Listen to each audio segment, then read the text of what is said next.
Hello everyone, कैसे हैं आप सभी। उम्मीद करता हूँ खैरियत से होंगे। दोस्तों, आयुष पीजी का जो एग्ज़ाम हुआ था AIAPGET, उसकी काउंसलिंग स्टार्ट होने ही वाली है। आई थिंक 1-2 हफ्ते के अंदर काउंसलिंग स्टार्ट हो जाएगी। और इसमें आपको करना क्या है, जब आप AA AA CCC डालेंगे गूगल पर, तब आपको ऐसा इंटरफेस खुल कर आ जाएगा, Ayush admission central counselling committee. मतलब ये क्या है, जो सेंट्रल, दो टाइप की काउंसलिंग होती हैं। आप जिस भी स्टेट से होंगे, एक तो सेंट्रल काउंसलिंग होगी जो ऑल इंडिया लेवल पर होगी, एक स्टेट काउंसलिंग होगी जिस भी स्टेट से आप हैं।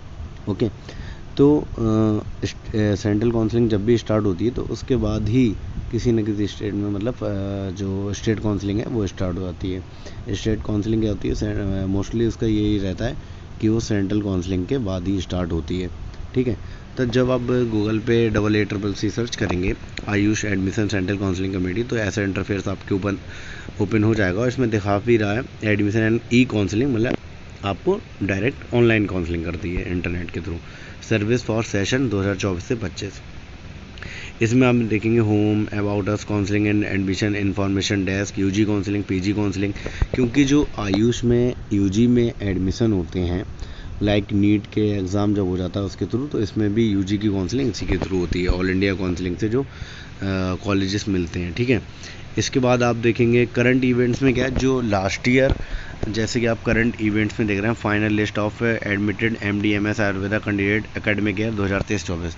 जो लास्ट ईयर कॉलेज अलाउट हुए थे रैंक वाइज या नंबर वाइज, तो उनकी लिस्ट यहाँ पे पूरी दे रखी है। आप जब ओपन करेंगे तो इस पर आप जा सकते हैं, तो आपको एक आइडिया मिल जाएगा कि रैंक वाइज कौन सा कॉलेज किसको अलाउड हुआ है। ठीक है, इसमें यूनानी, सिद्धा और होम्योपैथी सबका दे रखा है। ठीक है दोस्तों, जब इसमें अभी देखो लिख के भी आ रहा है candidate activity board coming soon, मतलब न्यू, अभी स्टार्ट होने वाली है काउंसलिंग, अभी स्टार्ट नहीं हुई है। सबसे पहले आपको क्या करना है, इसमें online counselling for allotment of PG MD MS ASU Ayurveda, Siddha, यूनानी and homeopathy seats. All the eligible candidates who qualified in the AIAPGET 2024 examination and aspiring for admission in PG MD/MS courses are hereby informed that counseling for all India quota seats, जो all India quota seats हैं under government aided deemed university, central universities and national institute as well as internal seats of BHU for the session 24-25 will be conducted by AACCC ministry of AYUSH government of India.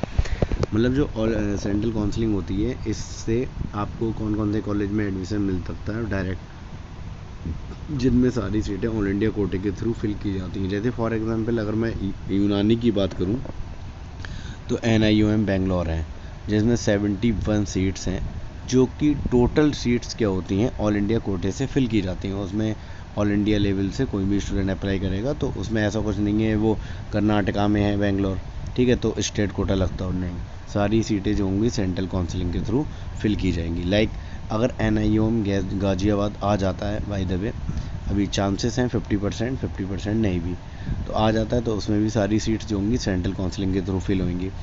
ऐसे ही हर state में जो होता है 15% कोटा जो होता है central Kota होता है, ऑल इंडिया कोटा, बाकी 85% कोटा जो होता है वो स्टेट का होता है। फॉर एग्ज़ाम्पल अगर हम यूपी की बात करें, तो यूपी में अगर लखनऊ में 35 सीटें हैं PG की, तो 35 के आप 15% निकालेंगे, तो 15 पंजे 75 के 5 हसल लगे 7, 15 3 45 और 7 52, तो लगा के चलिए 6 सीट्स जो आती हैं वो ऑल इंडिया कोटे में चली जाएंगी।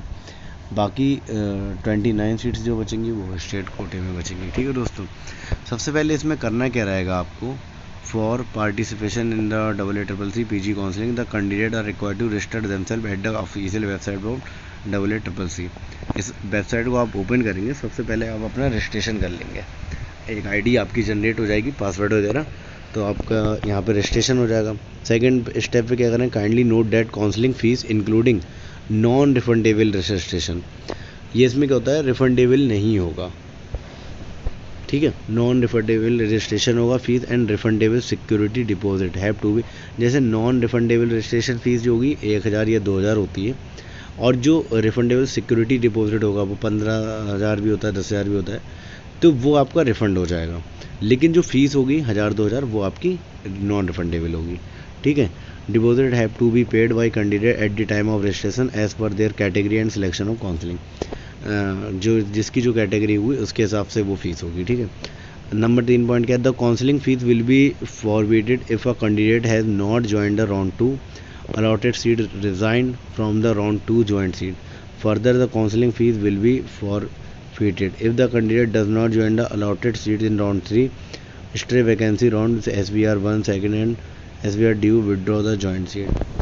मतलब इनका कहने का मतलब ये है, अगर आपको राउंड 1 में सीट अलॉट हो जाती है, अगर आप उसको नहीं लेते हैं तो कोई बात नहीं, सेकंड में आप अप्लाई होंगे और सेकंड में आपको मिल जाती है, तब भी आप नहीं लेते हैं। और थर्ड में आपको अगर थर्ड में आप अप्लाई करते हैं थर्ड राउंड में, अगर उसमें आपको सीट मिल जाती है, अगर आप वो नहीं लेते हैं तब आपकी क्या होगी, आप फर्दर काउंसलिंग के लिए एलिजिबल नहीं रहेंगे। तो आपका ये पूरा चक्रव्यूह जो है वो ख़त्म हो जाएगा अगर आप थर्ड राउंड में अगर आपको कोई सीट अलॉट होती है, अगर आप वो नहीं लेते हैं तो।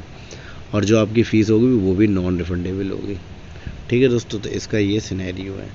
और अभी जब ये पूरा नोटिस आ जाएगी, जब रजिस्ट्रेशन वगैरह होने लगेंगे, तब आपको मैं वीडियो के माध्यम से और भी अपडेट कर दूंगा कि क्या क्या करना है।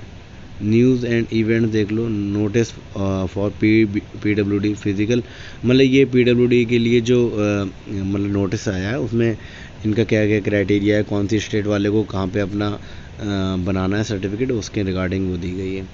और ये भी आ चुका है, opening and closing rank of all India quota PG seat allotment to admission to Ayurveda, Siddha, Unani, homeopathic course जो लास्ट ईयर एडमिशन हुए उनकी क्लोजिंग एंड ओपनिंग रैंक क्या थी। Notice on the shift of AAA student helpline centre, ये भी notice आ चुका है। Notice on second refund list of candidate who had participated in counselling, उनकी आ चुकी है, जिन्होंने लास्ट ईयर सेकंड राउंड में काउंसलिंग की थी और उन्हें कॉलेज अलॉट हो गया था, तो जो सिक्योरिटी फ़ीस होती है वो वापस आ जाती है। ठीक है। तो ये 6-7 नोटिस हैं जो कि आ चुके हैं। ठीक है दोस्तों, तो आगे अगर कोई भी अपडेट होती है तो मैं आपको अपडेट करूँगा। Thank you so much.